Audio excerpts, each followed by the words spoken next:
الفيلم ديالنا كيبدا مع البنت المسلمه اللي سميتها شاهده وهي ما كتهضرش حتى واحد المره وهي كتلعب حتى غادي طيح من فوق واحد الجرف وغطيح على واحد الشجره، وحيت الشاهده هي ما عندهاش الصوت ما قدرتش تغوت وتطلب المساعده حتى تجمعوا اهل القريه وخرجوا انهم يقلبوا عليها، ومن بعد بحث طويل قدروا انهم يلقاوها. وفي الصباح الحال شيخ القبيله اقترح على رؤوف انه يدي بنته للهند وبالضبط لديلي حيت ديك البلاصه الديانه ديالهم هو الاسلام، وقال لها ان شاء الله يقدر يرجع لها صوتها. ولكن كاينه واحد المشكله سياسيه ما بين الهند وباكستان، داكشي اللي خلى على رؤوف مستحيل يدخل الهند. ولكن ماما شاهده بغات تديها باي طريقه، ورؤوف باع كاع الحواله ديالو باش يقدر يدي بنته للهند، ودات همها وصلوا للهند ومشاو للجامع وبداو كيدعيو وكيصليو ان بنتها ترجع ليها صوتها. وفي الصلاه والصلاه والدعاء رجعوا لباكستان، وهما راجعين القطار غادي يوقف بسبب شي اصلاحات وغيكون كلشي ناعس. شاهده غتشوف واحد المعزه مليوحه في الحفره وغادي تهبط تهزها وغادي تبقى تلعب معاها حتى القطار يتحرك من بلاصتو. شاهده وهي كتجري باش تبع القطار وكتشير لماماها، وحيتاش هي ما كتكلمش الام ديالها ما شافتهاش ومشى عليها القطار. شاهده تشوف واحد القطار وتركب فيه على امل انه يرجع بها لباكستان، ولكن هو رجع بها للهند. الام غادي تفيق وما غاديش تلاقى بنتها وغادي تبقى تعيط وتغوت، ولكن والو ما تلاقاتهاش، وغادي توقف القطار وغادي تنزل تقلب على بنتها. ولكن القبطان ديال القطار قال لها حنا فتنا الحدود ديال الهند ومستحيل تدخلي الا ما عندك صلاحيه الدخول، والحراس ديال الحدود غيمنعوها انها ترجع للهند. شاهده غادي توصل للهند وغتلقى الناس كتحتفل وكتشطح، وغادي تبقى تشوف واحد سميتو باوان وغادي يعطيها الماء وغادي يعرف بلي فيها العطش والجوع وغيطلب لها الماكله ويخليوها يمشي، ولكن هي تبعته من اللور وما بغاش تفارق معاه. وغادي يصحابوا بلي بغات الفلوس، ولكن هي ما بغات لا فلوس لا والو، وداها للمعبد فاش كيصلي وخلاها تما حتى يجيو والديها ويديوها. ولكن هي مسلمه كاع ما عارفه فين كاينه وتبعاتو عاوتاني، وداها للبوليس والضابط قال لي ما يمكنش نخليوها هنا حيتاش هنا عامر باخطر المجرمين. وفاش سالت اخر حلول الارض قرر انه يديها تعيش معاه حتى يجيو عائلتها ويقلبوا عليها. وفي الطريق غادي نقول لك المدن، ولا كانت المدينه فاش كاينه عائلتك رفع يديك، وبدا كيقول لها جميع المدن ديال الهند، ولكن والو. وحتى الركاب اللي في الحافله كيعاونوا فيه، ولكن هي كتقول غير لا. وصلوا للمدينه فاش كيعيشوا داها عند عائلته، وهنا غادي نكتشفوا ان باوان كيعيش مع الخطيبه ديالو في دار باها اللي سميتو دايانتي.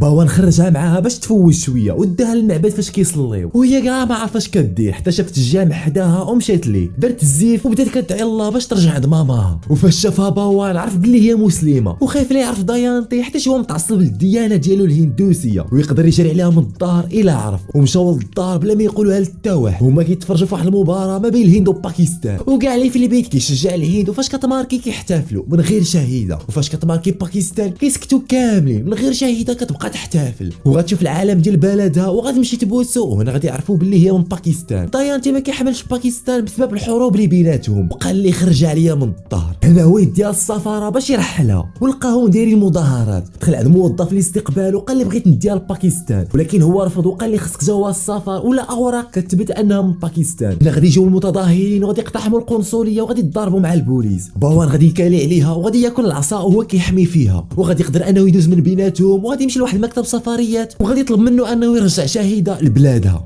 ولكن الموظف قال لي حنا كنسافروا لجميع البلدان من غير باكستان باسباب سياسيه، ولكن وافق بشرط واحد انه طلب ليه بزاف ديال الفلوس، لدرجه ان باوان اضطر انه كاع الفلوس اللي كان كيجمع باش يشري بهم دار باش يعيش مع الخطيبه ديالو عطاهم الموظف باش يكمل بهم تكلفات السفر. وكنشوفوا شاهده وهي ما بغاش تخلي باوان وخايفه من الموظف انه تمشي معاه، ولكن هو جهدو داروا معاها وخلاها ومشى. وكنشوفوا هي كتعيط ليه، ولكن هو كيبكي ومشى وما دورش وجهه ليها، وهو غادي يشوف شي اكسسوارات زوينين وغادي يقرر انه يشريهم لشاهده. وفاش رجع لقى مكتب السفريات مغلوق وبدا كيقلب عليها وشافها وتبعها من اللور، ومشى عند داك اللي كان مركبهم وقال لي بلي يدخلوا لهاد الدار. فاش دخل غادي لقى راسو في دار الدعاره والبنات كيبيعوا الجسد ديالو وهو ما فاهم والو. اش كدير بنت صغيره هنايا؟ فرع عليهم الباب وشاف شاهده اللي كان الموظف غادي يبيعها لواحد المراه باش يغتصبوا ليها شبابها ويخدموها كبائعه هوا. شافتو شاهده ومشات كتجري عند باوان وعنقاتو، وهو معصب غادي يضرب كاع عليه في البيت وغادي يشد الموظف وغادي يلوحو من فوق الشرجم وغادي يهز شاهده وغادي يديها معاه. ومشى عند الخطيبه ديالو وقال لها انا غادي نديها لباكستان، واخا هو ما عنده لا جواز السفر لا والو. ومشاو للصحراء باش يعبروا الحدود، وهو غادي على امل انه يلقى شي طريقه باش يدوز بها الحدود، حتى غادي يوقف عليهم واحد الشخص كيهرب الناس لباكستان والهند، وغادي يوافق يهربهم بمقابل 25,000 دولار، وغادي يدوزهم من تحت واحد النفق كيدي الاراضي الباكستانيه. وفاش عبر الحدود باوان ما بغاش يهرب معاهم وقال لهم غادي نتسنى العسكر باش نطلب منهم الاذن. هذا الشخص اللي هرب وقال له واش انت مفروح ولا مالك، راه الا شدوك غادي يديوك للحبس. هو يمشي يهرب وخلاه، وبقى باوان حتى جاو الحراس ديال الحدود الحدود، وقفوا عليه بالسلاح وطلبوا منه الهويه ديالو. باوان عاود لهم كلشي شكون هو منين جا وراهم حتى النفق اللي داز منه.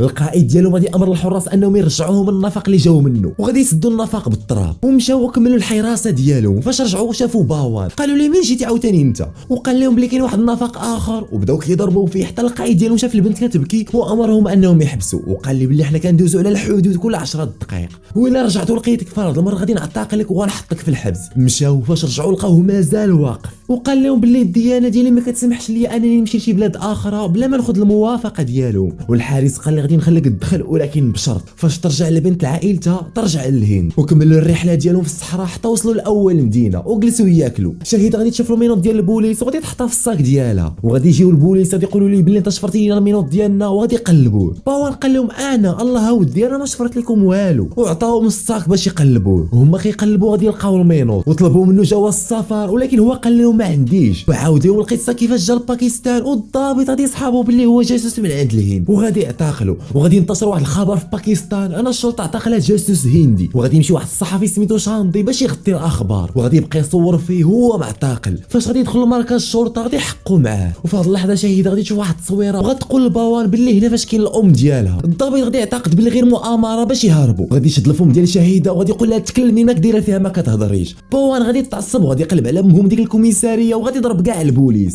وفاش غادي يوكلهم العصا غادي يهربوا. الصحفي غادي يتبعهم من اللور بلا ما يشوفوا، وغادي يطلع معاه نفس الطوبيس وغادي يتصل بالضابط وغادي يقول ليه على البلاصه فاش كاينين. باوان غادي يوري التصويره للكونترول غادي يسولوا على هذه البلاصه، وغيعاود ليه القصه كامله حتى كيفاش جاو لهنا. الصحفي غادي يكون كيسمع لهضرته كامله، والكونترول غادي يتاثر من الهضره ديالو، غادي يوري التصويره للركاب اللي راكبين. وهنا غادي يجيو البوليس وغادي يوقفوا الطوبيس وغادي يطلعوا باش يقلبوا عليهم، ولكن ما غاديش يتلاقاوهم. وحتى اللي راكبين الطوبيس غادي ينكروا انهم شافوهم، وغادي يخليو الطوبيس يدوز وغنشوفوهم مخبيين الفوق. والصحفي قرر انه يعاونوا حيتاش تاثر بالقصه ديالو وداهم لواحد البلاصه باش ينعسوا. وفاش فاق غادي يلقى راسو ناعس في الجامع ديال المسلمين، ودغيا غادي ينوض وغادي يخرج وغادي يتلاقى مع الفقيه ويقول ليه مالك واقف برا. باوان قال لي حيتاش انا ماشي مسلم، وهو يقول ليه الفقيه بلي حنا المسلمين ما كنفرقوش ما بين الديانات، ولا محتاج المساعده كنعاونوه كما بغى يكون العرق او الدين ديالو. هما يدخلوا بجوج للجامع وعاود الفقيه القصه كامله، وراه التصويره وقال لي الفقيه بلي هاد البلاصه من سويسرا حيتاش مكتوبه اصلا، ولكن قال لي بلي كاين واحد الجبل بحال في التصويره في واحد المدينه سميتها تاشمير، ولبسوهم النقاب بحال الزوجات ديالو ويدوزهم من البوليس. وكملوا الرحله ديالهم بوحدهم من المدينه، وفي الطريق غادي يتلاقاو مع واحد هو يركبهم، ولكن هذا غادي يطلع واحد الضابط كبير كيقلب على الجاسوس الهندي. وصلهم للمقر وصيفط معاهم واحد البوليس باش يوصلهم حتى للدار اللي غاديين ليها. وهما غادي يقول للصحفي بلي هذه هي الدار، وغادي يخرجوا من الدار وغادي يبقى يمثل عليه بلي هو ولده، ودخلوا بزز منه للدار. والراجل شاف ما فهم والو كان خارج تصدق داخل. الضابط غادي يوصلوا شي خبر بلي الجاسوس مع شي بنت صغيره ومتنكري بزي النقاب، وغادي يصيفط الرجال ديالو يتبعوه، وغادي يرجع نفس البوليس اللي كان جابهم، ولكن غادي يتلاقاهم هربوا. وكنشوفوهم فرحانين وكيلعبوا، والصحفي كيصور ديك اللحظات الزوينه اللي كدور بيناتهم، حتى واخيرا وصلوا للجبل اللي فيه عائلتها، وبداو كيقلبوا جميع البلايص حتى صافي فقدوا الامل. صباح الحال وشاندي كيصور فيديو راسو وكيهضر فيه على القصه ديال شهيده، وفي نفس البلاصه غادي تكون حتى الام ديال شهيده وغتكون حتى بنتها، ولكن هي ما شافتهاش حيت هي ناعسه ومغطيها باوان. شاندي فاش سال الفيديو غادي يلوحوا في اليوتيوب وغادي يشوف البوليس وغادي يمشي عندهم باش يحضرهم، غيوريهم الفيديو اللي لاح في يوتيوب، وشهيده وهي كتفرج غتشوف معاه في الفيديو،